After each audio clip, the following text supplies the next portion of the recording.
The gunshot had barely finished echoing through the dusty main street of Silverridge when Eleanor Keller clutched her 3-year-old son closer to her chest and ducked behind the general store's rain barrel.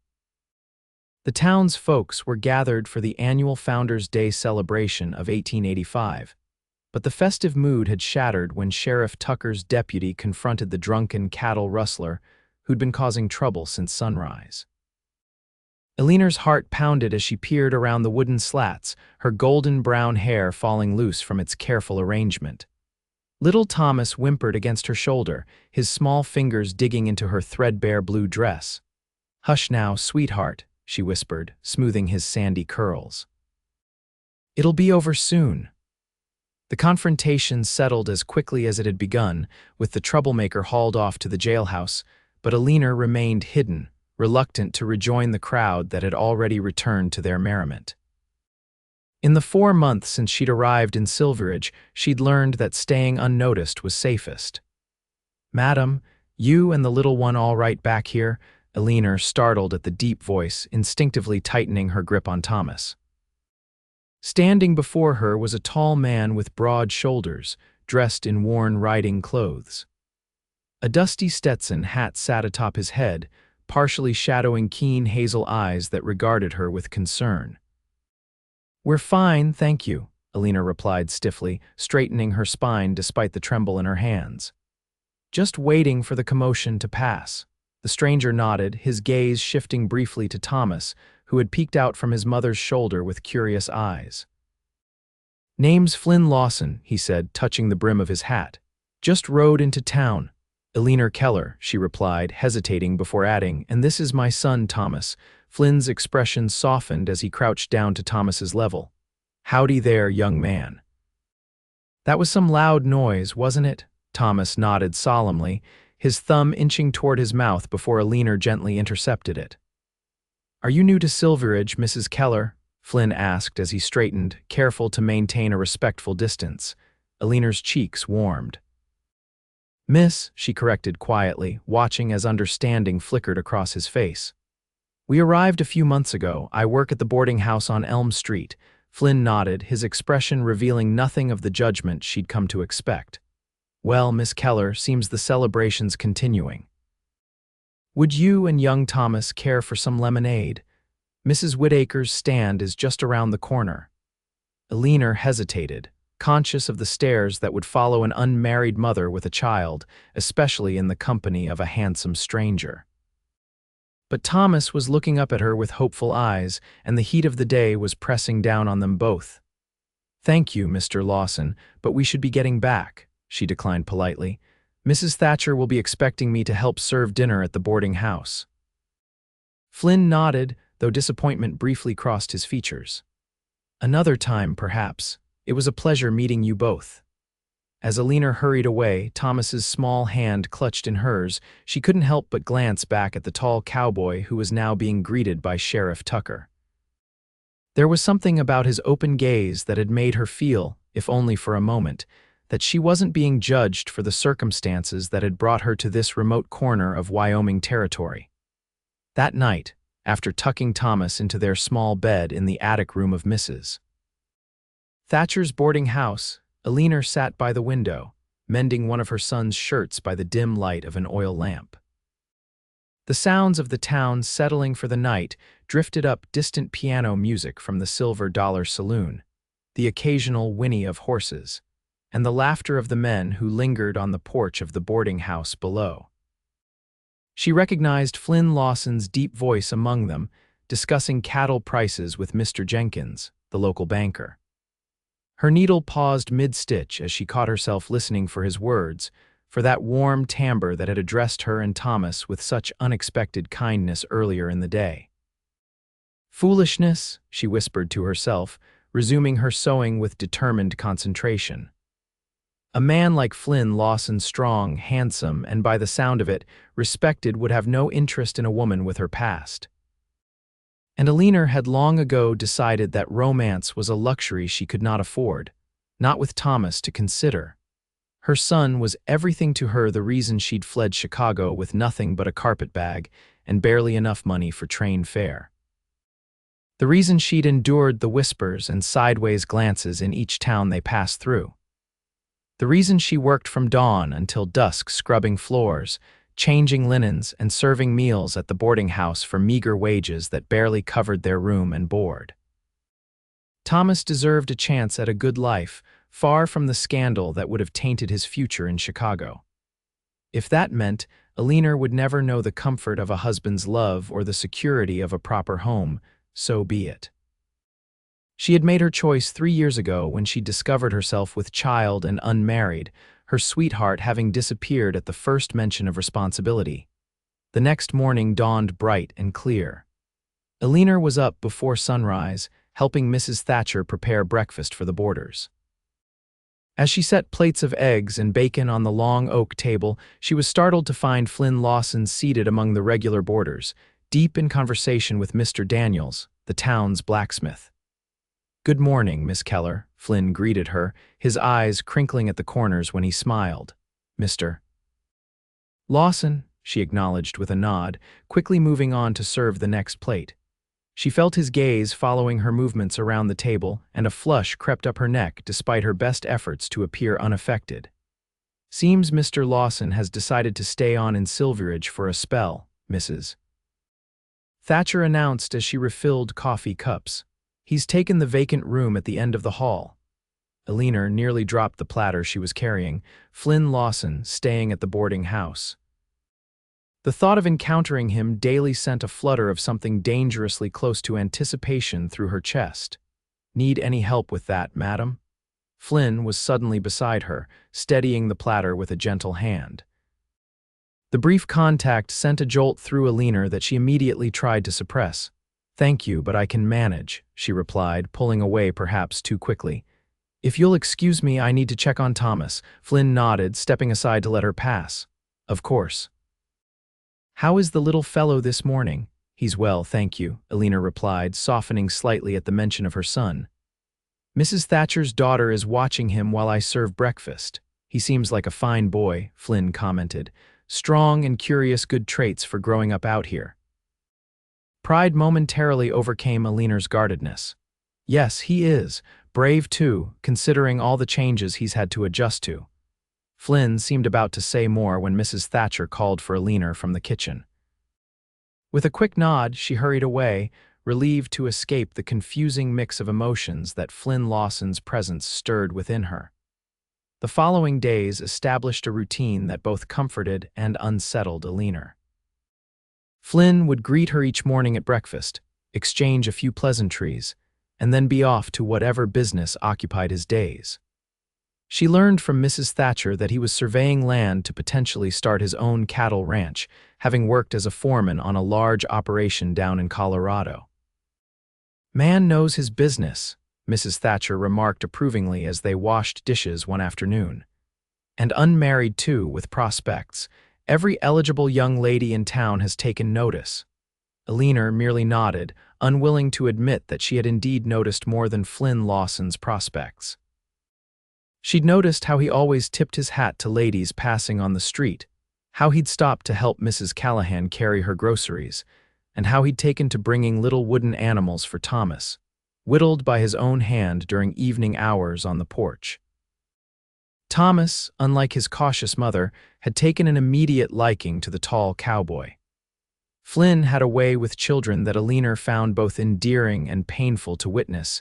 It was the kind of fatherly attention Thomas deserved, but would likely never know. One evening, nearly 2 weeks after Flynn's arrival, Eleanor was hanging laundry in the backyard when she heard Thomas's delighted giggles. Peering around the sheet she'd just pinned, she saw her son perched atop Flynn's broad shoulders, holding tight to the cowboy's hat as they galloped around the yard. "Higher, Mr. Flynn. I want to see over the fence," Thomas exclaimed, his usual shyness completely forgotten. "Careful now, pardner," Flynn cautioned with a laugh, his strong hands secure around Thomas's small legs. "Don't want to take a tumble and worry your mama." Eleanor stepped into view, torn between interrupting their play and enjoying the rare sound of her son's uninhibited laughter. Flynn spotted her immediately, his smile faltering slightly. "Hope you don't mind, Miss Keller," he said, carefully lifting Thomas down. "Young man here was helping me check the stability of Mrs. Thatcher's fence posts." Thomas nodded earnestly. "We're fixing things, Mama, Mr. Flynn says I'm a good helper." Eleanor smiled despite herself. "I'm sure you are, sweetheart, but it's nearly time for your bath before bed." "Aw, Mama," Thomas protested, but a look from Eleanor silenced further objections. Flynn ruffled the boy's hair. "Listen to your mama, Thomas. Maybe tomorrow you can help me mend that loose board by the chicken coop if it's all right with Miss Keller, of course." Both man and boy turned expectant gazes toward Eleanor, and she found herself nodding before she could consider the wisdom of encouraging this attachment. "Thank you for entertaining him," she said softly as Thomas ran to collect his wooden toys from the porch steps. Flynn's expression grew serious. "It's my pleasure, truly. He's a fine boy, Miss Keller. You've done a remarkable job raising him on your own." The sincerity in his voice caught Eleanor off guard. She was accustomed to pity, to condescension, even to scorn, but genuine admiration was something new entirely. "It hasn't been easy," she admitted, the words slipping out before she could stop them. "Few worthwhile things are," Flynn replied, his gaze holding hers for a moment longer than was proper. "But that doesn't make them any less worth pursuing." Eleanor looked away first, unsure if they were still discussing Thomas or something else entirely. "Good night, Mr. Lawson." "Good night, Miss Keller," he responded, tipping his hat before turning toward the porch. That night, as Eleanor lay beside her sleeping son in their narrow bed, she allowed herself to imagine, just for a moment, what it might be like to have a man like Flynn Lawson in their lives permanently. A steady, kind presence for Thomas, a partner for herself, someone to share the burdens and joys that came with building a life, but by morning her practical nature had reasserted itself. Men like Flynn didn't marry women with questionable pasts and another man's child. And even if, by some miracle, he showed interest beyond neighborly kindness, Eleanor couldn't risk Thomas's heart or her own on what would likely end in disappointment. Over the next few weeks, Eleanor maintained a careful distance from Flynn, despite his continued friendly overtures. She made sure she was never alone with him, always ensuring Mrs. Thatcher or another boarder was present during their interactions. If Flynn noticed her deliberate avoidance, he gave no indication, treating her with the same respectful warmth he showed everyone at the boarding house. It was Thomas who inadvertently breached her defenses. One afternoon in early June, Eleanor returned from delivering fresh linens to the rooms to find her son sitting on the front porch with Flynn, a small book open between them. "Mama," Thomas called excitedly. "Mr. Flynn is teaching me my letters. Look," he proudly pointed to a wobbly T scratched on a small slate.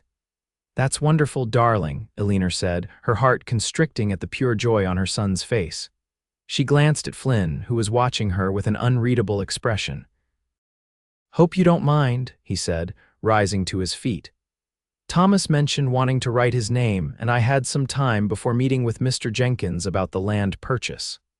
Eleanor hesitated, torn between gratitude for his kindness and concern about Thomas growing too attached. "It's very kind of you to take the time." "Not at all," Flynn replied, his gaze steady. "I enjoy his company. He's quick to learn." Pride briefly overshadowed Eleanor's caution. "Yes, he is. His father was, well, he was well educated." It was the first time she'd ever mentioned Thomas's father to anyone in Silverridge, and she immediately regretted it. Flynn nodded, offering no judgment or prying questions. "Education is valuable out here. A man who can read contracts and write letters has an advantage." He paused, seeming to choose his next words carefully. "I'd be happy to continue helping him with his letters, if you're agreeable. I taught the younger ranch hands back in Colorado." The offer was tempting. Eleanor had dreams of Thomas attending school properly someday, but for now her limited skills were all she could offer him. "I would appreciate that," she finally said, surprising herself with the admission, "though I wouldn't want to impose on your time." Flynn's smile warmed his entire face. "It's no imposition, Miss Keller, none at all." And so began a new pattern to their days. 3 evenings a week, Flynn would sit with Thomas on the porch after dinner, patiently guiding the boy's small hand as he formed letters and simple words. Eleanor would bring them lemonade or cookies, sometimes lingering to watch their lessons, finding herself drawn into conversation despite her best intentions to keep her distance. "You're good with him," she remarked one evening as Thomas proudly demonstrated his ability to write his name. "Have you taught many children?" Flynn shook his head, watching Thomas with genuine affection. "No, mostly just young men needing to sign their names to payroll, but there's something about teaching a child seeing that moment when understanding dawns." He glanced at her, his expression softening. "Must be how you feel watching him grow each day."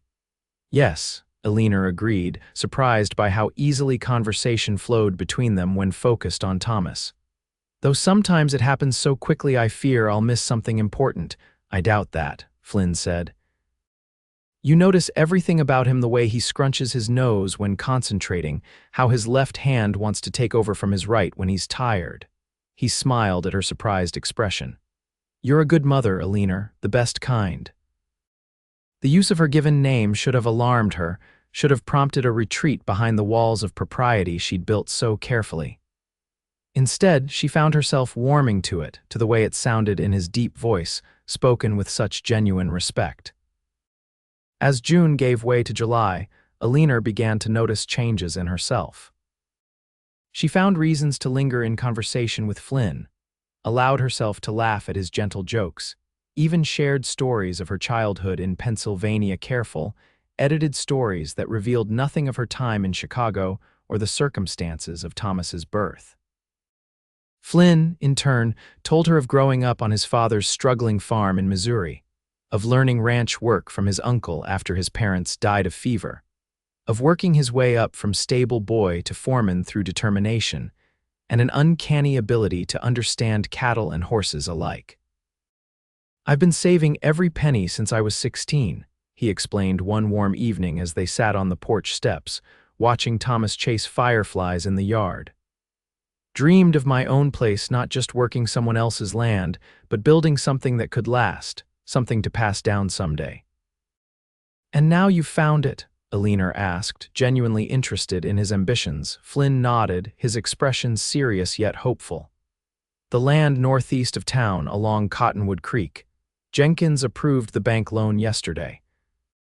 It's rough country, needs work, but the water's good and there's shelter for cattle in winter." He turned to her, something vulnerable in his gaze. "Would you and Thomas like to see it sometime? It's only a short ride out of town." The invitation hung between them, weighted with meaning beyond a simple social call. Eleanor knew she should decline, should re-establish the boundaries she'd allowed to blur over the past weeks. Instead, she heard herself say, "We would like that, yes." The smile that spread across Flynn's face made her heart flutter traitorously in her chest. "Sunday after church, perhaps, if Mrs. Thatcher can spare you." "Sunday would be fine," Eleanor agreed, already wondering if she'd lost her mind entirely. Sunday arrived bright and clear, a perfect Wyoming summer day. After church services, Flynn brought around a wagon he'd borrowed from Mr. Daniels, equipped with a proper bench seat and freshly oiled wheels. "Your chariot awaits," he said with a playful bow to Thomas, who giggled in delight. Eleanor had worn her best dress, a modest blue cotton with white trim that she'd carefully altered from a second-hand purchase. She'd spent extra time on her hair that morning, pinning it in a neat arrangement that framed her face. The approving look in Flynn's eyes when he helped her into the wagon sent warmth spreading through her despite her attempts to remain practical about the outing. The ride to Flynn's property took just under an hour, during which Thomas peppered him with endless questions about horses, cattle, and ranch life. Flynn answered each one with patience, occasionally glancing at Eleanor with shared amusement at the boy's curiosity. "There it is," Flynn finally announced, pulling the wagon to a stop atop a gentle rise. "Lawson Land." Eleanor gazed out at the sweeping vista before them. A broad creek meandered through a valley flanked by rolling hills dotted with cottonwood and pine. The land was wilder than the settled areas around Silverridge. But Eleanor could see its potential rich grass for grazing, natural boundaries formed by ridgelines, and the life-giving water of the creek glinting in the sunlight. "It's beautiful," she said sincerely, understanding why this place had captured Flynn's dreams. "Come on," he said, helping her down from the wagon before swinging Thomas up onto his shoulders. "Let me show you where I'm planning to build the house." They walked through meadow grass that reached Thomas's waist, following the gentle slope down toward the creek. Flynn pointed out his plans with infectious enthusiasm. The barn would go there, corrals beyond. The main house would face east to catch the morning sun while being sheltered from the worst winter winds by that stand of trees. "And right here," he said, stopping in a level area with a commanding view of the valley, "is where the house will stand, porch wrapping around so you can watch the sunset over those hills." Eleanor could almost see it, a sturdy home with windows to catch the breeze, perhaps flowers planted along the walkway, children playing in the yard. She caught herself abruptly. They weren't her dreams to share. This wasn't her future to imagine. "It's a fine location," she said, forcing practicality back into her voice. "When will you begin building?" If Flynn noticed her sudden retreat, he didn't comment on it. "I'll start clearing the ground next week. Hope to have at least the barn and a small cabin up before winter sets in." He glanced at her. "It won't be much that first year rough living compared to Mrs. Thatcher's boarding house. But it will be yours," Eleanor said, understanding completely the value of something that belonged solely to oneself, however humble. Flynn's expression softened. "Yes, mine." He hesitated before adding quietly, "Though a home needs more than walls and a roof to truly be complete." The implication hung in the air between them, unspoken but impossible to ignore. Eleanor busied herself with brushing grass seeds from her skirt, unwilling to meet his gaze. "Can we see the creek, Mr. Flynn?" Thomas's question broke the tension, and Eleanor silently blessed her son's timely interruption. "Of course, pardner," Flynn replied, setting the boy down. "Race you there." They spent another hour exploring the property, dipping their feet in the cool creek water and sharing the picnic lunch Mrs. Thatcher had packed for them. By the time they loaded back into the wagon for the return journey, Thomas was drowsy with fresh air and excitement, curling against Eleanor's side as Flynn guided the horses toward town. "Thank you for today," Eleanor said softly, mindful of her half-asleep son. "It's been a long time since we've had such an outing." Flynn glanced at her, his expression serious. "I should be thanking you, sharing this place with you and Thomas. It means a great deal to me, Eleanor." The way he said her name made her breath catch. No one had spoken to her with such warmth in years, not since before Thomas, before the shame and scandal that had driven her from Chicago. "Flynn," she began, uncertain what she wanted to say but feeling compelled to say something. "You don't need to explain," he interrupted gently. "I know there are reasons you guard yourself and Thomas so carefully. I respect that." He paused, seeming to weigh his next words. "But I want you to know that whatever came before whatever brought you to Silverridge, it doesn't matter to me, not in the way you might think." Eleanor stared at him, speechless. How could he say such things when he knew nothing of her past, of the circumstances that would make most decent men turn away in disgust? "You don't know what you're saying," she finally whispered, turning to look at the passing landscape rather than meet his earnest gaze. "I know exactly what I'm saying," Flynn replied, his voice low but firm. "I've met all kinds of people in my years of ranch work, good, bad, and everything in between. I've learned to judge folks by what I see with my own eyes, not by rumors or past mistakes." Eleanor closed her eyes briefly, overwhelmed by the dangerous hope his words kindled within her. "Some mistakes can't be undone, Flynn. Some choices follow you forever." Flynn was silent for so long that Eleanor thought the conversation had ended. Then, as the outskirts of Silverridge came into view, he spoke again. "My father used to say that life isn't about avoiding mistakes, it's about what you build afterward." He glanced at her and Thomas with an expression that made her heart turn over in her chest. "And from what I can see, you've built something beautiful and strong against all odds. That tells me everything I need to know about your character, Eleanor Keller."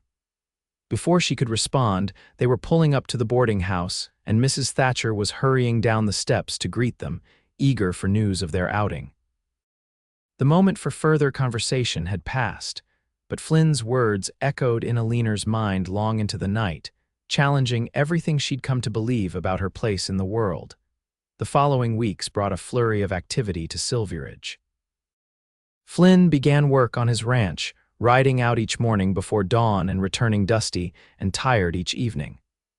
Eleanor found herself watching for his return, listening for his deep voice greeting Mrs. Thatcher as he came through the door for supper. Thomas would run to meet him, eager to hear about the day's progress and whatever wildlife Flynn had spotted on the property. Despite his exhaustion, Flynn never failed to spend time with Thomas, continuing their reading lessons and answering the boys' endless questions about ranch life. He began including simple arithmetic in their sessions, teaching Thomas to count fence posts and calculate how many more would be needed to complete an enclosure. Eleanor watched their growing bond with a mixture of joy and trepidation. Thomas had never known a father figure, and seeing him flourish under Flynn's attention was both heartwarming and terrifying.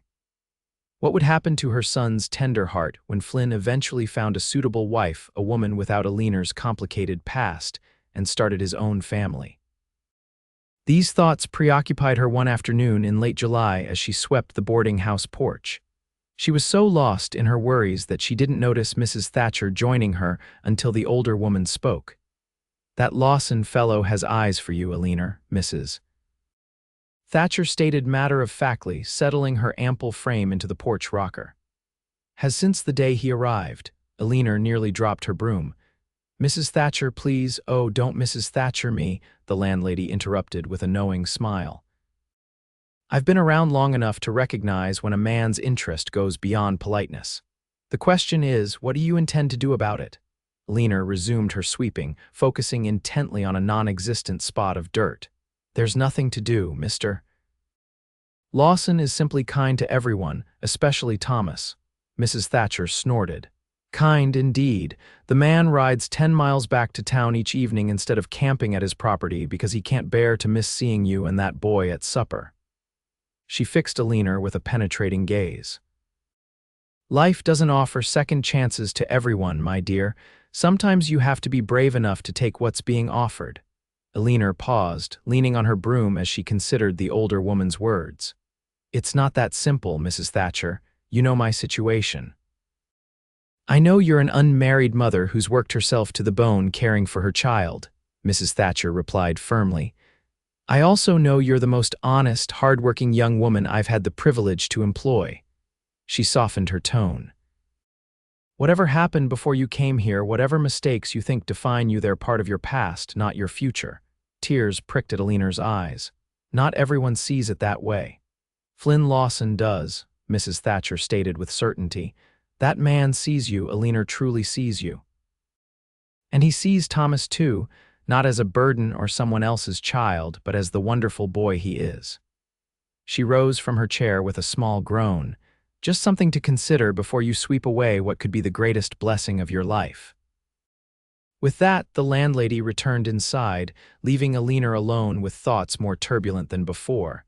That evening, Flynn didn't return for supper. As the hour grew late with no sign of him, Eleanor found herself growing increasingly concerned. It wasn't until nearly 9 o'clock, after she'd put a disappointed Thomas to bed, that she heard the front door open and Flynn's voice greeting Mrs. Thatcher. Relief washed over Eleanor, followed immediately by embarrassment at the strength of her reaction. She had no right to worry about him, no claim on his whereabouts.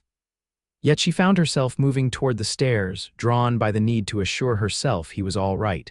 Flynn stood in the entrance hall, his clothes covered in dust, a smear of dirt across his forehead. He looked exhausted but satisfied, speaking quietly with Mrs. Thatcher. "The framework's up," he was saying. "Should have walls and a roof by week's end if the weather holds." "That's wonderful news," Mrs. Thatcher replied, noticing Eleanor on the stairs. "Look who's here." Eleanor was just checking to make sure everyone was locked up for the night. Flynn turned, his tired face lighting up at the sight of her. "Miss Keller, I hope Thomas wasn't too disappointed I missed our lesson tonight." "He understood you were busy with the ranch," Eleanor replied, descending the last few steps. "He's left a drawing for you, his idea of what your cattle should look like." Flynn's smile deepened. "I'll be sure to review it with him tomorrow." He hesitated, glancing at Mrs. Thatcher, who suddenly remembered urgent business in the kitchen once they were alone. Flynn stepped closer to Eleanor. "I actually had a specific reason for being late tonight," he said, his voice lower. "I rode into Preston to see about purchasing some furniture for the cabin. It'll be simple at first, but sound." "That's wonderful progress," Eleanor said sincerely. "Thomas will be excited to hear about it." "And you?" Flynn asked, his gaze steady on her face. "What do you think about it, Eleanor?" There was something in his tone that made her heart beat faster. I think you're building a fine future, Flynn," he nodded slowly, as if considering her words carefully. "That's my hope." He drew a deep breath. "There's to be a social at the church on Saturday to raise money for the new schoolhouse. I was wondering if you and Thomas might accompany me." Eleanor stared at him, momentarily speechless. A social was different from reading lessons on the porch or even their outing to his property. A social meant being seen together publicly in a way that would invite speculation and gossip. "I'm not sure that would be wise," she finally said, though the words felt painful leaving her lips. Flynn's expression remained gentle, but she could see the disappointment he tried to hide. "May I ask why?" Eleanor glanced toward the door, ensuring they were truly alone. "You know why, Flynn." "I'm an unmarried mother. People talk enough as it is without me appearing at a church social with a respectable man like yourself." "And if I don't care about such talk," Flynn challenged quietly. "You should," Eleanor insisted. "You're establishing yourself here, building a business, a reputation. You can't afford to be associated with someone like me." Flynn took a step closer, close enough that Eleanor could see the flecks of gold in his hazel eyes. "Eleanor Keller, in the months I've known you, I've seen a woman of extraordinary strength, kindness, and dignity. A mother who would sacrifice anything for her child. A person who treats everyone with respect regardless of station." His voice grew softer. "If being associated with someone like you harms my reputation, then there's something deeply wrong with society's judgment, not with you." Eleanor felt tears threatening and blinked them back furiously. "It's not that simple." "It can be," Flynn replied, his voice steady with conviction, "if we decide it is." The word "we" hung between them, loaded with implications that both thrilled and terrified Eleanor. Before she could formulate a response, the kitchen door swung open as Mrs. Thatcher returned, giving them both a knowing look. "It's getting late," Eleanor said quickly.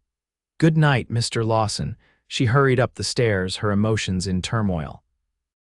In the safety of her room, she watched Thomas sleeping peacefully, unaware of the complicated adult world that threatened to upend the careful life she'd constructed for them. Part of her, a growing part, wanted to accept Flynn's invitation, to allow herself to hope for the kind of future she'd long since abandoned. But years of judgment and rejection had taught Eleanor harsh lessons about how the world viewed women in her situation. Even if Flynn truly didn't care about her past now, would he feel the same when faced with the inevitable whispers and sidelong glances from the good people of Silverridge? Sleep eluded her that night, and by morning, Eleanor had made her decision. She would maintain a polite distance from Flynn Lawson, for his sake as much as for her own and Thomas's. Better a clean break now than heartbreak later when reality inevitably intruded. Her resolution lasted precisely 3 days. On the third morning, Eleanor was hanging laundry in the backyard when she heard Thomas's excited shout from the front of the house. Setting down her basket, she hurried around the building to find Flynn lifting her son onto the back of a gentle-looking pinto pony. "Mama, look," Thomas exclaimed, his face alight with joy. "Mr. Flynn brought Patches for me to ride." Eleanor froze, taking in the scene. Flynn stood beside the pony, one hand steadying Thomas while the other held the lead rope. He looked up at her approach, uncertainty crossing his features as he read her expression. "I should have asked your permission first," he said, immediately contrite. "I just thought, he's been so interested in horses, and Patches here is the gentlest mount I've ever known." Thomas patted the pony's neck with reverent hands. "He's mine, Mama, really mine," Eleanor's heart sank. "Thomas, I don't think he'd stay at my place," Flynn interjected quickly.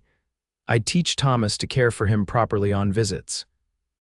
He's old enough to learn responsibility, and there's no better way than caring for an animal that depends on you." Eleanor struggled to find words that wouldn't crush her son's obvious delight while also maintaining the boundaries she'd resolved to enforce. "It's very generous, Mr. Lawson, but we couldn't possibly accept such an expensive gift." Flynn stepped closer, lowering his voice. "It's not about the money, Eleanor. It's about giving Thomas something that brings him joy, something I'm uniquely positioned to provide." He glanced at the boy who was whispering secrets into the pony's ear. "Look at him. Have you ever seen him so happy?" Eleanor couldn't deny the truth of Flynn's words. Thomas's face shone with a pure happiness. She rarely witnessed the unguarded delight of a child who, for a moment, had forgotten the absence of a father, the whispers that followed them, the cramped attic room that was their only home. "I can't repay you for this," she said, her resolve weakening. "I'm not asking for repayment," Flynn replied gently. "Just the chance to be part of his life and yours, if you'll allow it." Eleanor met his gaze, seeing the sincerity there that had drawn her to him from the beginning. "Why us, Flynn? Of all the women in Silverridge, respectable women with unblemished reputations, why would you choose to involve yourself with me and my son?" Flynn's expression grew serious.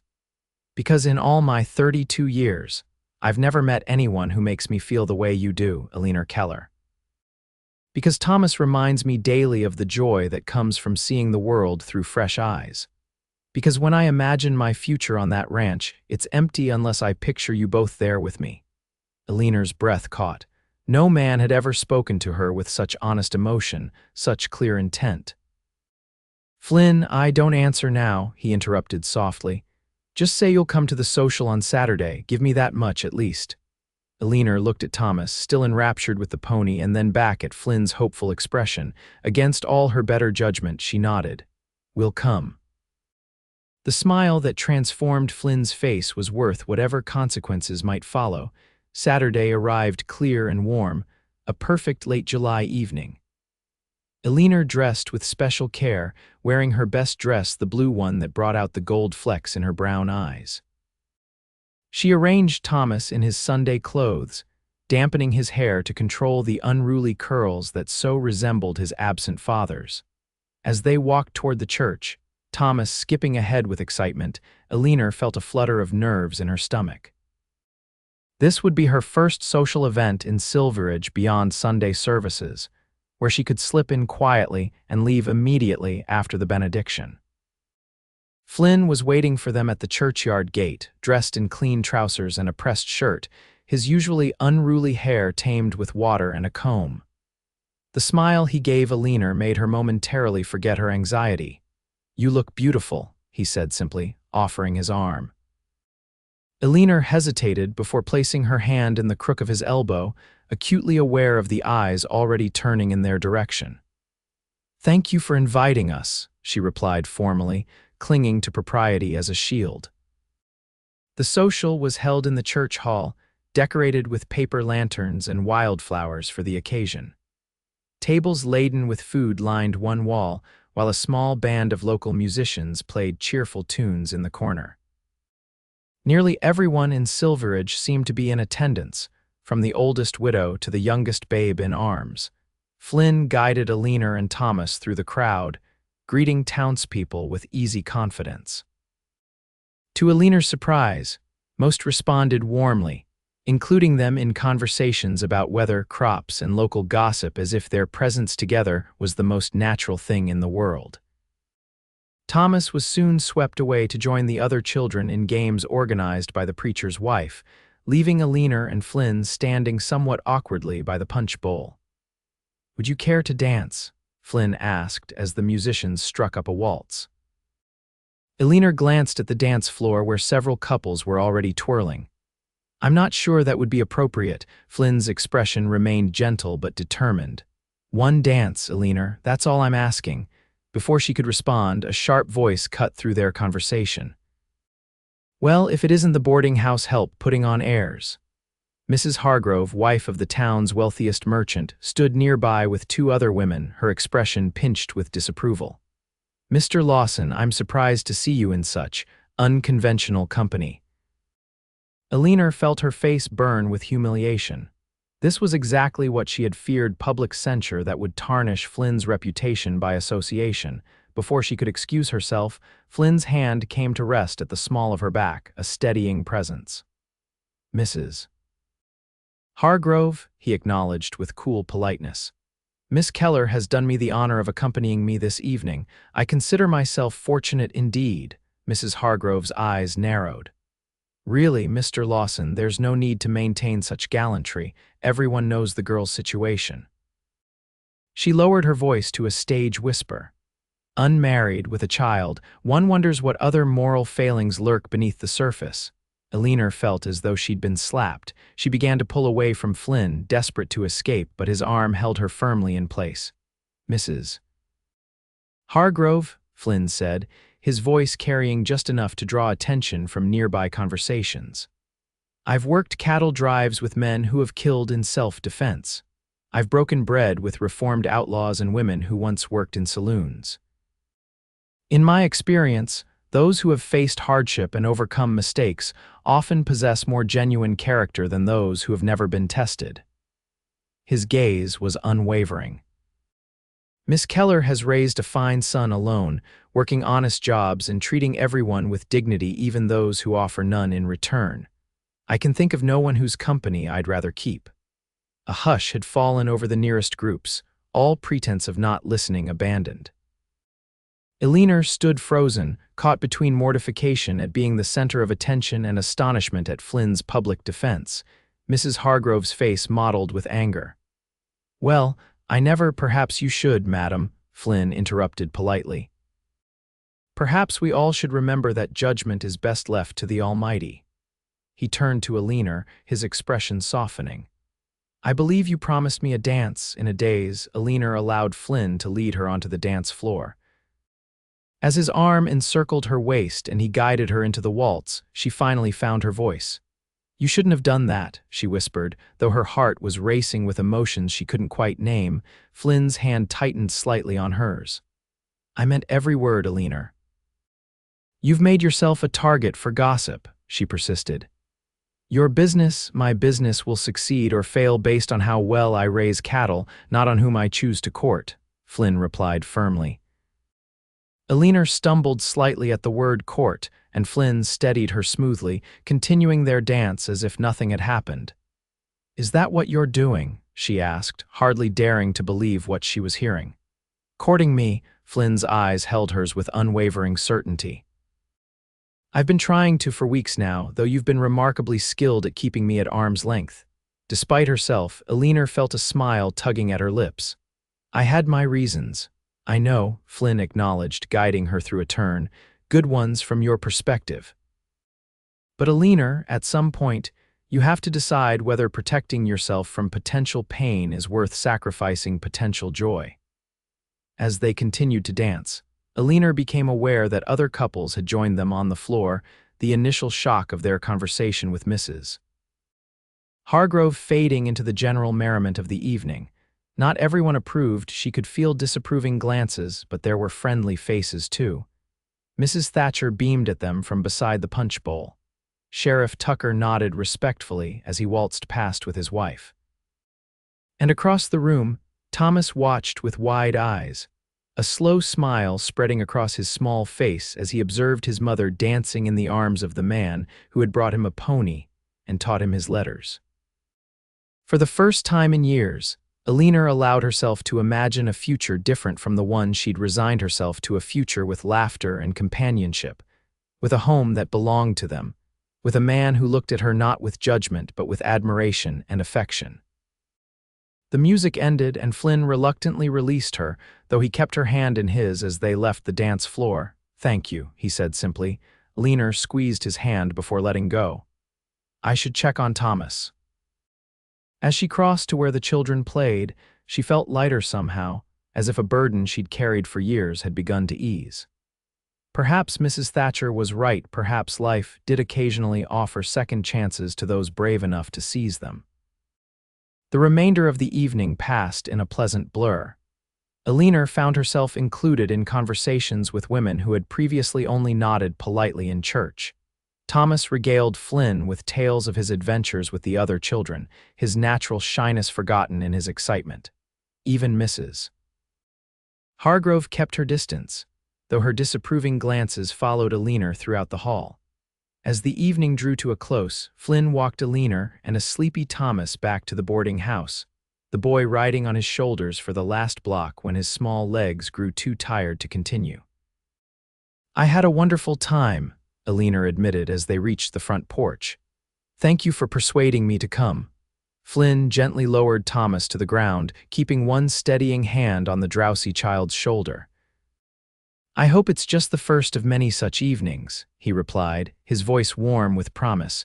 Before Eleanor could respond, the boarding house door opened to reveal Mrs. Thatcher, who took in the tableau with obvious approval. "There you are. I was beginning to wonder if you'd run off with the band," she teased, reaching for Thomas. "Come along, young man, let's get you ready for bed while your mother says goodnight to Mr. Lawson," with a knowing wink at Eleanor. Mrs. Thatcher ushered Thomas inside, leaving the two adults alone on the porch. "She's not exactly subtle," Eleanor observed with a small laugh. "No," Flynn agreed, stepping closer. "But she has good instincts about people, about what might bring them happiness." In the soft glow of the porch lantern, Flynn's expression was more serious than Eleanor had ever seen it. "Eleanor, there's something I need to say, and I'd appreciate it if you'd hear me out completely before responding." Her heart began to race, but she nodded, steeling herself for whatever might come. "These past months, getting to know you and Thomas have been the happiest of my life," Flynn began, his voice steady despite the emotion evident in his eyes.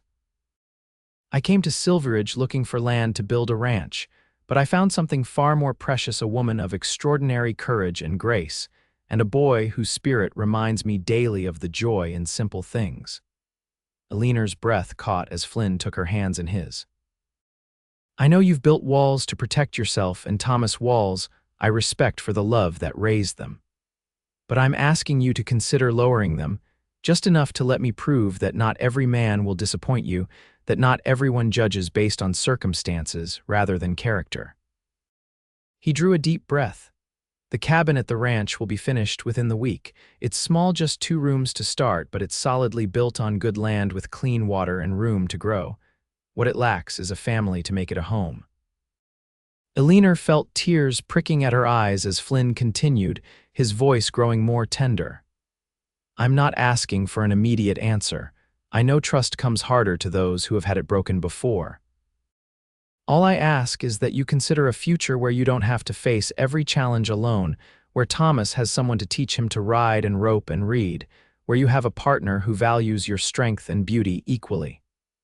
"Flynn," Eleanor whispered, her voice thick with emotion. "Do you truly understand what you're proposing?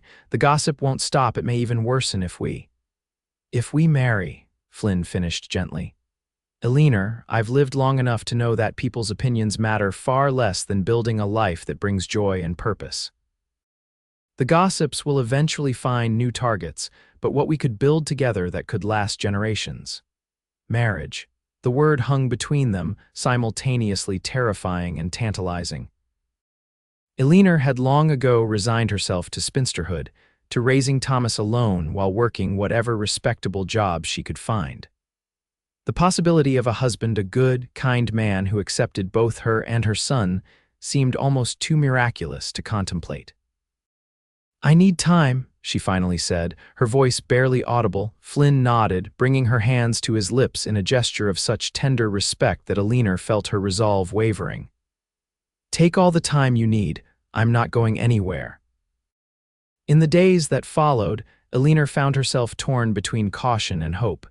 She went about her duties at the boarding house mechanically, her mind constantly returning to Flynn's words on the porch. Mrs. Thatcher, sensing her distraction, was uncharacteristically patient, taking on tasks that Eleanor normally handled without comment. Thomas, meanwhile, spoke of little besides Flynn and the pony. When can we visit Patches again, Mama? Mr. Flynn said I could help feed him special oats. Each mention of Flynn's name sent Eleanor's thoughts spiraling again. Could she truly trust this unexpected chance at happiness? Was she being selfish to even consider it, knowing the scrutiny and judgment that might follow Thomas throughout his childhood if she married a man who wasn't his father? Yet when she pictured their life continuing as it was moving from town to town, always working for others, always one misstep away from destitution, Eleanor felt a deep weariness in her soul. Thomas deserved stability, a place to put down roots, a man's guidance as he grew. And what of her own heart? In the quiet honesty of night, Eleanor admitted to herself that she had grown to care deeply for Flynn Lawson. His steadfast kindness, his gentle humor, his obvious affection for Thomas all had combined to breach the walls she'd built around her heart after Thomas's father had abandoned them both. 5 days after the social, Eleanor finally made her decision. After putting Thomas to bed, she sought out Mrs. Thatcher in the kitchen, where the older woman was preserving the summer's last peaches. "I need your advice," Eleanor began hesitantly, taking a seat at the worn kitchen table. Mrs. Thatcher wiped her hands on her apron and joined her, her expression knowing. "About Mr. Lawson's proposal, I presume?" Eleanor's eyes widened. "How did you, my dear? These old eyes may be failing, but they can still recognize a man preparing to offer his heart," Mrs. Thatcher replied with a chuckle. "Besides, the walls in this house aren't as thick as one might hope." Blushing, Eleanor pressed on. "I don't know what to do. Part of me wants to accept for Thomas's sake as much as my own, but another part fears I'd be bringing Flynn nothing but trouble and gossip." Mrs. Thatcher considered her words carefully. "Let me tell you something about Flynn Lawson that you may not know. When he first came to town, before he even met you, Mrs. Hargrove tried to interest him in her niece, a pretty girl from Denver with a substantial dowry." Eleanor's heart sank. Of course, someone like Flynn would have other options, respectable women with money and connections. "He turned her down flat," Mrs. Thatcher continued, her eyes twinkling. "Said he wasn't interested in arranged matches or dowries. Said when he married, it would be for love and character, not convenience." "That sounds like him," Eleanor admitted softly. "The point is," Mrs. Thatcher continued, reaching across the table to pat Eleanor's hand, "Flynn Lawson knows his own mind. He's not a young boy to be swayed by gossip or intimidated by the likes of Eunice Hargrove. If he's chosen you and Thomas, it's because that's truly what he wants." Eleanor twisted her hands in her lap. "But what if he regrets it later? What if the reality of raising another man's child becomes too difficult?" Mrs. Thatcher's expression grew serious. "Life offers no guarantees, my dear, not to any of us. My Harold and I had 27 wonderful years before influenza took him, but I've never regretted a single day of our marriage, despite the pain of losing him." Her voice softened. "Sometimes love requires courage, the courage to reach for happiness despite the risk of pain." As Eleanor climbed the stairs to check on Thomas before bed, Mrs. Thatcher's words echoed in her mind. Perhaps courage wasn't just about enduring hardship alone, but about being brave enough to accept joy when it was offered. Thomas was sleeping peacefully, his small face relaxed in slumber, one arm wrapped around the wooden horse Flynn had carved for him. Looking at her son, Eleanor made her final decision. Tomorrow she would give Flynn her answer. The next morning dawned bright and clear. Eleanor rose early, helped Mrs. Thatcher prepare breakfast for the boarders, and then asked for permission to take the afternoon off, a request the landlady granted with a knowing smile. Flynn had already left for his property before dawn, as had become his habit. Eleanor arranged for Thomas to spend the afternoon with Mrs. Thatcher's granddaughter, changed into her blue dress, and set out on foot for the northeastern trail that led to Flynn's land. The walk was longer than she'd anticipated, nearly 2 hours under the August sun, but Eleanor welcomed the time to order her thoughts. By the time the partially constructed cabin came into view, she felt a sense of calm certainty about the path ahead. Flynn was on the roof, hammering shingles into place. He didn't notice her approach until she was nearly to the porch, calling his name softly. When he looked up and saw her standing there, the smile that transformed his face made Eleanor's heart skip. Eleanor. He set down his hammer and made his way to the edge of the roof, jumping down with athletic grace. "Is everything all right? Where's Thomas?" "With Mrs. Thatcher's granddaughter for the afternoon," she replied, suddenly nervous now that the moment had arrived. "I hope you don't mind the interruption." Flynn brushed wood shavings from his shirt, his eyes never leaving her face. "I can think of no interruption I'd welcome more," he said softly. "Would you like to see the progress? The roof's nearly finished, and I've started on the interior walls." Eleanor nodded, allowing him to guide her through the small structure. It was indeed modest, a main room that would serve as kitchen and living area with a smaller bedroom behind. But the craftsmanship was excellent, the walls solid, the windows perfectly placed to capture both light and breeze. "It's wonderful," she said sincerely. "You've accomplished so much in such a short time." Flynn watched her face closely. "It's amazing what a man can do when properly motivated." He hesitated before adding, "There's space for an addition, another bedroom whenever it might be needed." The implication hung between them, and Eleanor felt her cheeks warm. Taking a deep breath, she turned to face him directly. "Flynn, I came here today to give you my answer." Her voice was steadier than she'd expected, bolstered by the certainty in her heart.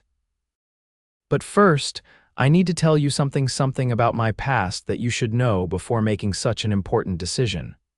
Flynn's expression grew serious, but he nodded for her to continue. 3 years ago, I was working as a governess for a wealthy family in Chicago," Eleanor began, the words difficult after so long keeping her story hidden. "The eldest son returned from university and paid me special attention. He made promises, marriage, a home of our own. I was young and foolish enough to believe him." Flynn's face remained impassive, though she could see a muscle working in his jaw. "When I discovered I was with child, he denied everything, said I was trying to trap him for his family's money." Eleanor's voice threatened to break, but she forced herself to continue. "His parents dismissed me without references. My own family disowned me when they learned of my condition. I had nowhere to go, no way to support myself." She looked down at her clasped hands.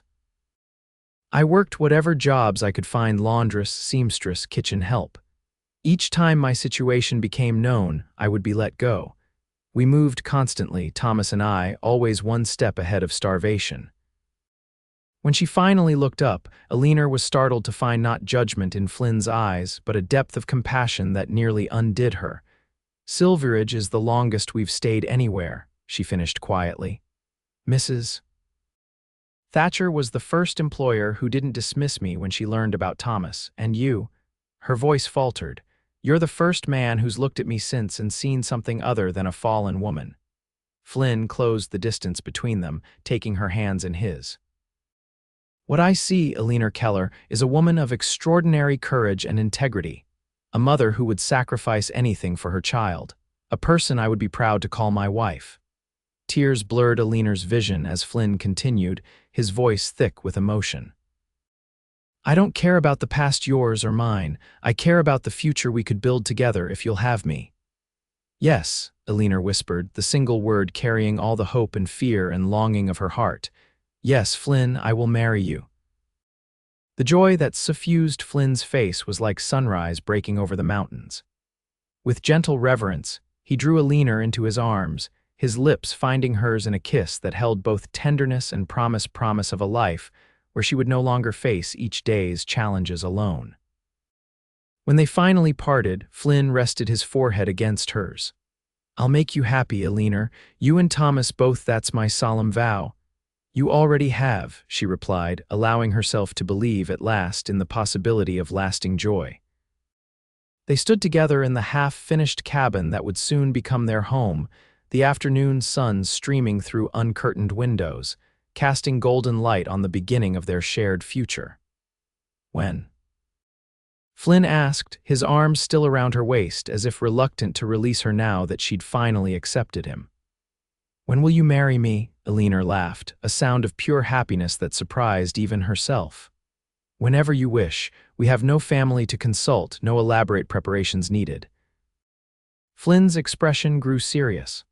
I want to do this properly, Eleanor, not a hasty ceremony that might feed the gossip's assumptions. I want everyone in Silverridge to understand the depth of my commitment to you and Thomas. His thoughtfulness touched Eleanor deeply. Even now, he was considering how best to protect her reputation, her dignity. 2 weeks, she suggested. Time enough for proper announcements, but not so long that we torture ourselves with waiting. Flynn's smile returned, brilliant in its intensity. 2 weeks, then. September 1st, the beginning of autumn and the beginning of our life together. Hand in hand, they walked outside to survey the land that would be their home, the rolling hills, the clear-running creek, the stands of cottonwood that would shelter them through winter storms and summer heat. Eleanor could almost see it as it would be years from now, a larger house perhaps, with a garden and chickens scratching in the yard, Thomas growing tall and strong, maybe other children playing nearby. "What are you thinking?" Flynn asked, noticing her distant gaze. Eleanor smiled up at him. "I'm thinking about beginnings and hope." Flynn's arm tightened around her waist. "There's something I want to show you before you head back to town." He led her toward the creek, where a small clearing nestled among cottonwood trees. "I thought this might be a good spot for the garden you'll want to plant come spring." The simple assumption that she would still be there in the spring, that they were planning not just for a wedding but for a lifetime, filled Eleanor with quiet joy. "It's perfect." Good morning sun, but sheltered from the afternoon heat. They spent another hour walking the property together, Flynn pointing out his plans and Eleanor offering suggestions. By the time she needed to start back to town, the future had begun to feel real in a way it never had before, tangible and within reach rather than a distant, impossible dream. Flynn insisted on accompanying her back to Silverridge, unwilling to let her make the long walk alone. They traveled mostly in comfortable silence, hands occasionally brushing, exchanging smiles that held all the wonder of their new understanding. As they approached town, Eleanor felt a momentary return of her old anxiety. "People will talk when they hear of our engagement." "Let them," Flynn replied simply. "We know the truth of our feelings, and that's what matters." His confidence bolstered Eleanor's courage. By the time they reached the boarding house, she was ready to face whatever reactions might come. Mrs. Thatcher took one look at their clasped hands and beamed with satisfaction. "Well, it's about time," she declared, embracing Eleanor warmly. "I was beginning to think you'd both be stubborn forever." Thomas, playing on the parlor floor with wooden blocks, looked up at the commotion. "Mama. Did you see Mr. Flynn's house? Is it big enough for Patches to live inside?" Eleanor laughed, kneeling beside her son. "No, sweetheart, Patches will have his own special house called a stable, but I have something important to tell you." She glanced up at Flynn, who nodded encouragingly. "Mr. Flynn has asked if we would like to come live with him at his new ranch. He's asked me to be his wife and you to be his son." Thomas's small face scrunched in concentration as he processed this information. "Would we live in the house with the creek, where the frogs sing at night?" "Yes," Flynn answered, crouching down to Thomas's level. "And you'd have your own room, and Patches would be right outside in his stable, and we'd be a family. Would you like that, Thomas?" The boy's expression grew serious. "Would I call you Pa?" Eleanor's breath caught at the directness of her son's question, but Flynn didn't hesitate. "I would be honored if you did," he replied, his voice thick with emotion, "but only when you're ready. Until then, you can call me Flynn." Thomas considered this gravely before declaring, "I think I would like to live where the frogs sing, and Mama smiles more when you're here." From the mouth of babes, Eleanor thought, her heart overflowing as Flynn gathered them both into his strong embrace, completing a circle that had been broken for far too long. News of their engagement spread through Silverridge with predictable swiftness. As Eleanor had expected, reactions were mixed. Some, like Mrs. Thatcher and Sheriff Tucker, offered genuine congratulations. Others, particularly Mrs. Hargrove and her social circle, made their disapproval evident through pointed snubs and whispered comments. Flynn weathered it all with unwavering dignity, treating Eleanor with such evident respect and admiration in public that even the most determined gossips found it difficult to maintain their criticism. Thomas, blissfully unaware of adult complications, spoke enthusiastically to anyone who would listen about his new pa and the ranch where he would soon live with Patches the pony. The 2 weeks before the wedding passed in a flurry of preparations. Eleanor sewed herself a new dress of soft ivory muslin with lace trim she could just afford from her saved wages. Mrs. Thatcher insisted on hosting a small wedding dinner at the boarding house after the ceremony. The sheriff's wife organized a group of ladies to prepare a traditional gift where each person contributed a pound of household staples to help establish the new home. Through it all, Flynn continued work on the cabin, determined to have it properly finished before bringing his bride and her son home. Eleanor visited twice more, bringing curtains she'd sewn and simple dishes purchased from Mr. Hargrove's store, where she was served by the clerk, Mrs. Hargrove being suddenly indisposed whenever Eleanor entered. On the morning of September 1st, Eleanor woke before dawn, her stomach fluttering with nervous excitement. Today, she would become Mrs. Flynn Lawson. Today, she and Thomas would begin a new life as part of a proper family. The possibility seemed so miraculous that she found herself offering a silent prayer of gratitude as she dressed Thomas in his Sunday best. "Are we going to live at the ranch house today, Mama?" Thomas asked as she combed his stubborn curls into some semblance of order. "Yes, sweetheart," Eleanor replied, her heart full as she straightened his small bow tie. "After the wedding, we'll go home with Mr. Flynn with your pa." Thomas beamed at this confirmation, his excitement infectious, by the time Mrs. Thatcher came to escort them to the church. Eleanor's nerves had transformed into quiet joy, a sense of rightness that transcended her lingering doubts about whether she deserved such happiness. The church was more full than Eleanor had expected, with many of Silverridge's residents in attendance despite the morning hour. She recognized faces from the general store, the bank, the livery stable, people who had been politely distant during her months in town, now present to witness her marriage. Flynn waited at the altar, tall and handsome in a new suit, his usually unruly hair tamed into submission. The look on his face when he saw Eleanor walking toward him, Thomas proudly at her side, held such naked adoration that whispers rippled through the congregation. Reverend Collins smiled benevolently as Eleanor reached Flynn's side. "Dearly beloved," he began, his voice carrying through the small church, "we are gathered here today in the sight of God in this company to join this man and this woman in holy matrimony." As the familiar words washed over her, Eleanor found herself focusing not on the congregation or even the minister, but on Flynn's steady gaze and the warmth of his hand holding hers. This was real. This was happening. After years of struggle and loneliness, she was binding her life to this good man who had seen past her circumstances to the woman beneath. "I, Flynn James Lawson, take thee, Eleanor Grace Keller, to be my lawfully wedded wife." Flynn's voice rang clear and confident, his eyes never leaving hers. "To have and to hold from this day forward, for better, for worse, for richer, for poorer, in sickness and in health, to love and to cherish, till death do us part." When it was Eleanor's turn, her voice trembled slightly at first, but grew stronger with each word, her commitment absolute despite the unconventional path that had led them to this moment. After exchanging simple gold bands, Flynn had insisted on purchasing the best he could afford. Reverend Collins smiled broadly. "What God has joined together, let no man put asunder. By the authority vested in me, I now pronounce you husband and wife." He nodded to Flynn. "You may kiss your bride." Flynn's kiss was gentle but unmistakably possessive, a public declaration of his commitment that brought color to Eleanor's cheeks and caused Thomas to giggle beside them. When they turned to face the congregation as Mr. and Mrs.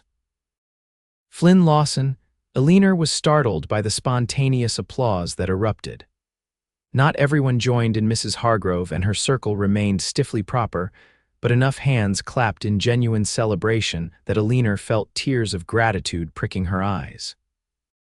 As they moved down the aisle, Flynn with Eleanor on his arm and Thomas walking proudly beside them, the newly formed family was met with handshakes and well wishes.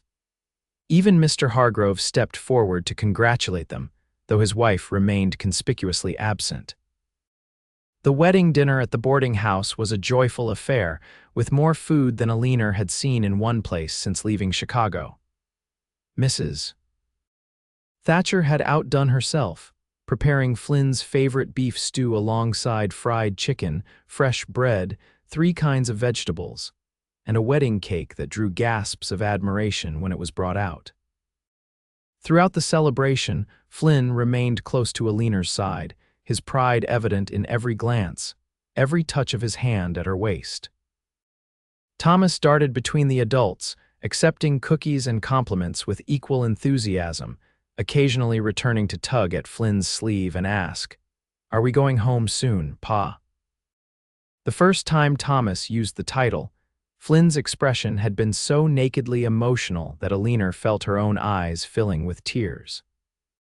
Now, as the afternoon waned and they prepared to depart for the ranch, she watched her new husband lift her son onto his shoulders with easy strength, the bond between them already forming into something precious and real. "Ready to see your new home, Mrs. Lawson?" Flynn asked, offering his free hand to Eleanor as they walked toward the wagon he'd decorated with ribbons and wildflowers for the occasion. "More than ready, Mr. Lawson," she replied, the new name feeling both strange and right on her tongue. The journey to the ranch was filled with Thomas's excited chatter and Flynn's patient responses. Eleanor sat close to her husband on the wagon seat, occasionally catching his eye with private smiles that held promise for the quiet moments they would share later, when Thomas was asleep. As they approached the property, Eleanor gasped in surprise. During her last visit, the cabin had still been a work in progress. Now it stood complete, with smoke curling invitingly from the stone chimney, curtains visible in the windows, and a proper porch with 2 rocking chairs facing the sunset. "Welcome home," Flynn said softly as he helped her down from the wagon, his eyes searching hers for approval. "It's beautiful," Eleanor whispered, overcome by the reality of what had seemed impossible just months ago, a home of her own, a husband who cherished her, security for her son. Thomas had already scrambled down and was racing toward the small stable where Patches greeted him with a friendly whinny. "Pa, can I show Patches our new house? Can I give him an apple? After we get your mama settled," Flynn called back with a laugh. "Come help carry in the wedding gifts first." Eleanor stood for a moment, watching her son and husband together, their similar postures as they unloaded packages from the wagon, the careful way Flynn showed Thomas how to properly carry even a light bundle. These were the moments she had thought Thomas would never know, learning how to be a man from someone who cared enough to teach him. "Eleanor," Flynn had noticed her standing still. "Everything all right," she smiled, brushing away the tears that threatened. "Everything is perfect, I was just—" Taking it in, understanding crossed Flynn's features, and he crossed to her, taking both her hands in his.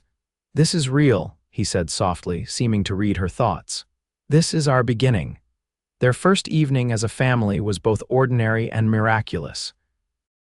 They unpacked the wedding gifts, exclaiming over the generosity of their neighbors' linens, kitchen tools, preserves, seeds for spring planting, even a handcrafted quilt from Mrs. Thatcher that brought fresh tears to Eleanor's eyes. Flynn showed Thomas how to care for Patches, teaching him to brush the pony's coat and check his hooves for stones. They shared a simple supper at the new oak table Flynn had built, laughing when Thomas nearly fell asleep in his apple pie. After Eleanor had tucked Thomas into his own small bed in the room that would eventually become his alone, once Flynn completed the addition he was already planning, she joined her husband on the porch. The September evening was mild, with stars emerging in a sky still tinged with sunset gold. "Happy?" Flynn asked, taking her hand as they sat side by side in the rocking chairs he'd built during the long summer evenings. "Beyond words," Eleanor replied honestly. "Flynn, I never thought I would have this, a home, a family. After Thomas was born, I believed those dreams were gone forever." Flynn brought her hand to his lips. "I never thought I'd find a woman who would understand what building this place means to me, someone who could see beyond the rough beginnings to what it could become with love and hard work." His voice deepened. "You're stronger than you know, Eleanor Lawson. And braver too." The sound of her new name sent a shiver of pleasure through Eleanor. "Brave enough to face whatever comes, we both are," Flynn affirmed, drawing her from her chair into his lap. "Together." As his lips found hers in the gathering darkness, Eleanor surrendered the last of her doubts. The past with its mistakes and sorrows would always be part of her story, but it no longer defined her future. That future belonged to her, to Flynn, to Thomas, and to whatever children might bless their union in the years ahead. Here, on this land that Flynn had claimed and transformed, Eleanor had finally found what she had sought since fleeing Chicago 3 years ago: not just shelter, but a true home. Not just security, but love. As Flynn's arms tightened around her, Eleanor knew with absolute certainty that the lonely young woman who had arrived in Silverridge, believing no one would ever want her with a child, had disappeared forever. In her place stood Eleanor Lawson, wife, mother, and beloved. 5 years later, the winter of 1890 had been mild by Wyoming standards, with only 2 major blizzards and enough clear days between storms for Flynn to keep the cattle well fed and healthy. As March brought the first tentative signs of spring to Cottonwood Creek Ranch, Eleanor Lawson stood on the porch of their expanded home, watching her family with quiet contentment. Flynn was in the corral with 8-year-old Thomas, patiently demonstrating how to properly saddle the new gelding that had replaced Patches, now enjoying a well-earned retirement in the best pasture. Thomas's face was set in intense concentration as he followed his father's instructions, his sandy curls so like Eleanor's own escaping from beneath his small hat. Near the garden fence, 3-year-old Catherine was helping her grandmother Thatcher plant early peas, her chubby hands more hindrance than help, though the older woman who had sold the boarding house 2 years ago and now lived in the comfortable addition Flynn had built onto their home showed infinite patience with her enthusiastic granddaughter. And in Eleanor's arms, 2-month-old James slept peacefully, bundled against the March chill, his perfect rosebud mouth occasionally working in dreams of his next meal. "Mama, look," Thomas called out, having successfully cinched the saddle. "Pa says I can ride to the south pasture with him tomorrow if the weather holds." "Wonderful, darling," Eleanor called back, smiling at the pride evident in both father and son. Thomas had taken to ranch life with natural enthusiasm, soaking up Flynn's knowledge of horses and cattle like a sponge. Though not his biological son, anyone observing them together would see a bond as strong as blood, perhaps stronger for being chosen rather than merely inherited. Flynn caught her eye across the yard, his grin still boyish despite the touches of silver appearing at his temples. 5 years of marriage had only deepened Eleanor's love for this man, who had offered her a second chance at happiness when she'd believed such opportunities forever lost. Their life wasn't perfect. Ranching brought hardships alongside its joys, with drought years and market fluctuations requiring careful management and occasional sacrifice. But they faced each challenge together, their partnership growing stronger through shared burdens and shared triumphs. The Lawson Ranch had prospered under Flynn's skilled management, expanding from its initial modest holdings to a respected operation that employed 3 permanent hands and additional workers during calving and branding seasons. The original cabin had grown too, with additions built as their family expanded, first Thomas's room, then Catherine's. Now the nursery where James would eventually sleep when he outgrew the cradle beside his parents' bed. Eleanor's garden had become legendary in the county, providing not only for their family, but producing enough excess for her to sell preserves and pickles in town for a tidy profit she kept in a special account for the children's education. Mrs. Thatcher's move to the ranch had been a blessing for everyone, giving the older woman the family environment she'd missed since her husband's death, and providing Eleanor with both companionship and help with the children as the demands of the growing ranch consumed more of Flynn's time. Most surprising of all had been the gradual shift in the town's attitude toward Eleanor. As the Lawson Ranch prospered and Flynn's reputation as an honest businessman and good neighbor solidified, even those who had initially snubbed their marriage found reasons to reconsider. Mrs. Hargrove had been among the last holdouts, but when Flynn and Eleanor donated generously to rebuild the church after a lightning strike, even she had grudgingly acknowledged Eleanor at social gatherings. Now, watching Thomas successfully mount his horse under Flynn's watchful eye, Eleanor reflected on how differently her life might have unfolded without the courage to accept Flynn's love. Had she clung to her fears, allowed past hurts to dictate her future, she would have missed this rich tapestry of experiences, the joys of partnership, the expansion of their family, the deep roots they'd established in this community and on this land. Penny for your thoughts, Mrs. Lawson, Flynn said, approaching the porch as Thomas trotted the horse in careful circles within the corral. Just counting my blessings, Eleanor replied, shifting baby James to allow Flynn to slip an arm around her waist. Any particular ones? He asked, dropping a kiss on her temple before gently brushing a finger over their sleeping son's cheek. Eleanor leaned into his solid strength, the familiar scent of leather and pine soap that had come to mean home and safety. All of them, she said simply. But especially the one that brought a certain stubborn cowboy to Mrs. Thatcher's boarding house 5 years ago. Flynn's laugh rumbled against her side. Stubborn was I, persistent, Eleanor corrected with a smile. Thank God. Flynn's expression grew serious as he gazed down at her, his hazel eyes as warm with love as they had been on their wedding day.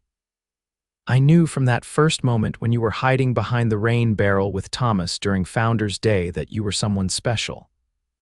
Someone worth pursuing no matter how many walls you'd built. Eleanor smiled at the memory of their inauspicious first meeting, and I thought you were merely being polite to the town's newest charity case.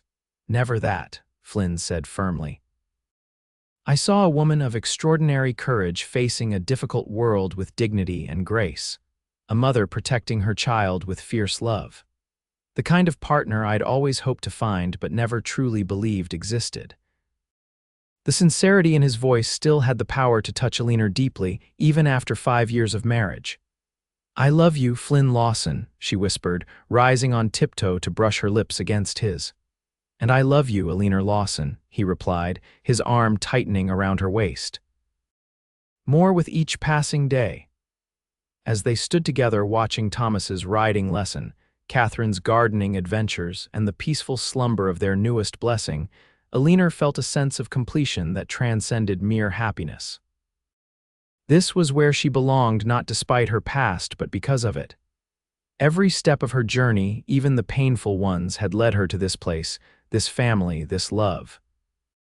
The unmarried mother who had once believed no one would ever want her with a child had found not just acceptance but celebration, a love strong enough to overcome prejudice, brave enough to ignore convention, and deep enough to transform 2 separate lives into something greater than either could have achieved alone. As the spring sun warmed their faces, Flynn and Eleanor Lawson stood together on the porch of the home they had built, surrounded by the family they had created, secure in the knowledge that some loves truly are worth every risk, every struggle, every moment of courage it takes to claim them.